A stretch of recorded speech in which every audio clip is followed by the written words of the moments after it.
Hi, and welcome to the Turbulent World with me, James M. Dorsey, as your host. Increasingly, the Biden administration links a Gaza ceasefire and a prisoner exchange to broader regional objectives, including Saudi recognition of Israel and the semblance of a pathway to resolving the Israeli-Palestinian conflict. That is easier said than done, particularly given the time limitations imposed by the U.S. presidential election in November and the likely prospect of an election in Israel once the guns fall silent in Gaza. Ultimately, timing may be the lesser hurdle to achieving the administration's goal. Political obstacles are likely to prove more formidable.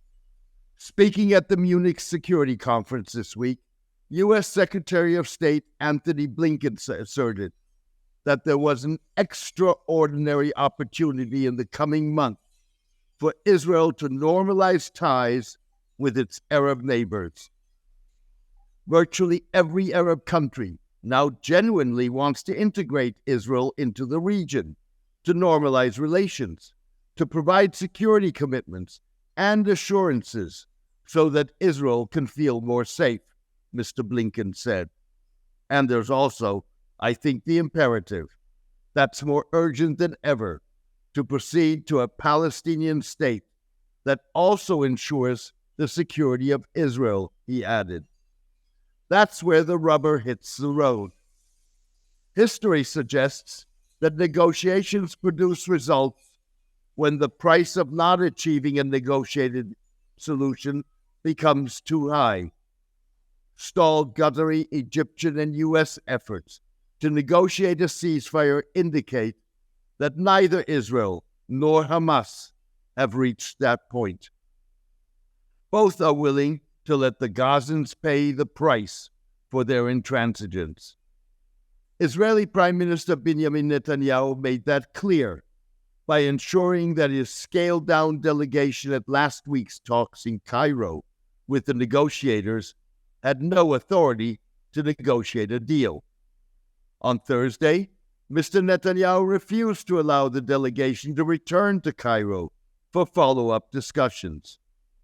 In a statement, Mr. Netanyahu's office said that Israel will not submit to Hamas's illusory demands.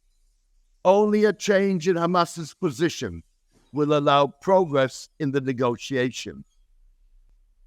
Hamas negotiator Ismail Haniyeh insisted 2 days later that the group would not agree to anything less than a deal involving a ceasefire, the withdrawal of Israeli forces from Gaza, a lifting of the blockade of the Strip, the safe return of displaced Gazans to their homes, and the reconstruction of the war-ravaged territory.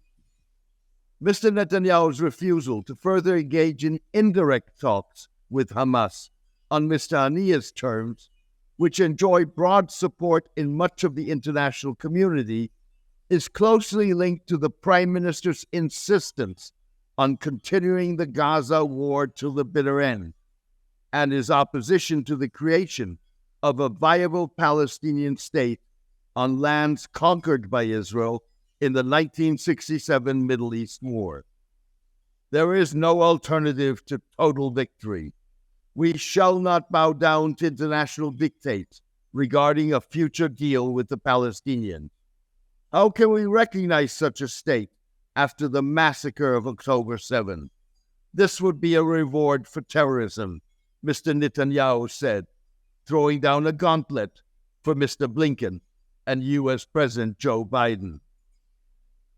The Prime Minister spoke as tens of thousands poured into the streets of Tel Aviv and Jerusalem, demanding his resignation and/or the prioritization of the release of the remaining 120 of the approximately 250 hostages abducted by Hamas during its October 7 attack on Israel, even if that requires an end to the war.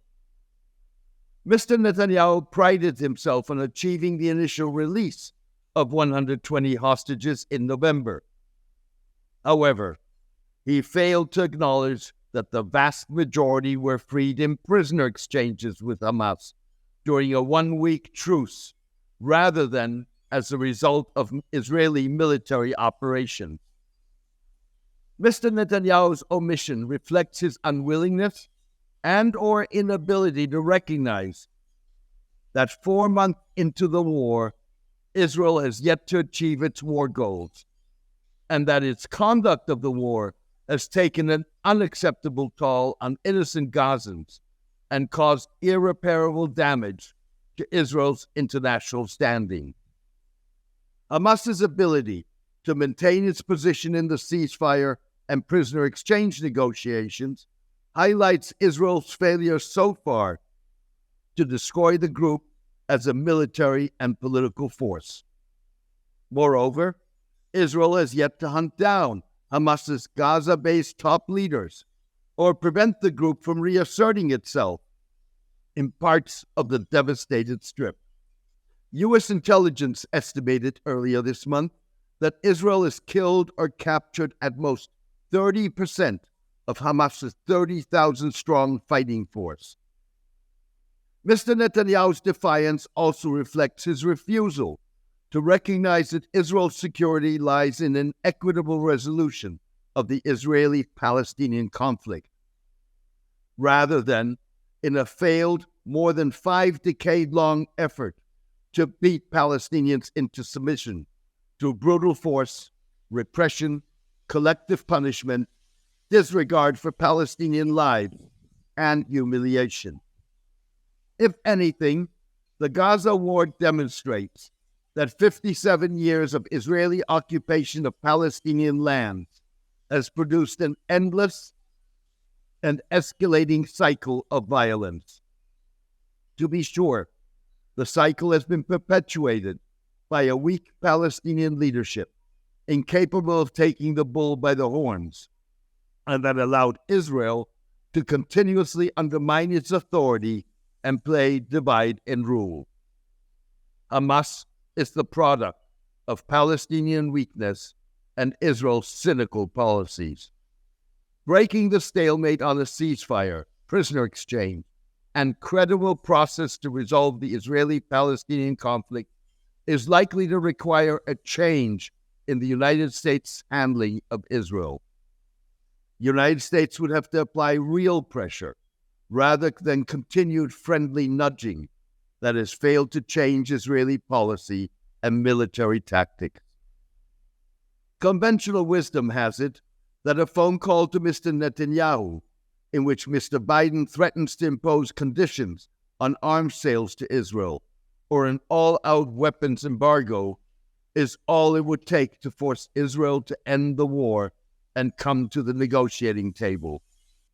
Mr. Netanyahu suggested in his news conference that that might not be that simple. The balance of power in the U.S.-Israeli relationship has shifted. U.S. financial support amounted in 1981 to 10% of Israel's GDP. The U.S.'s annual $4 billion allocation in 2021 accounted for only 1% of GDP. Moreover, Israel today produces many of its most essential weapons domestically, making it less dependent on U.S. arms sales. In addition, Israel concluded in 1991 that it could no longer blindly rely on U.S. protection after the United States did not come to its aid when Iraq fired Scud missiles at the Jewish state during that year's Gulf War. Despite remaining dependent on U.S. vetoes in the United Nations Security Council and military cooperation, Israel has worked to increase its margin of autonomy, much like Gulf states did 3 decades later, after the United States failed to respond to Iranian-inspired attacks on their critical infrastructure in 2019 and 2020. Moreover, the United States' unconditional commitment to Israel is a double-edged sword.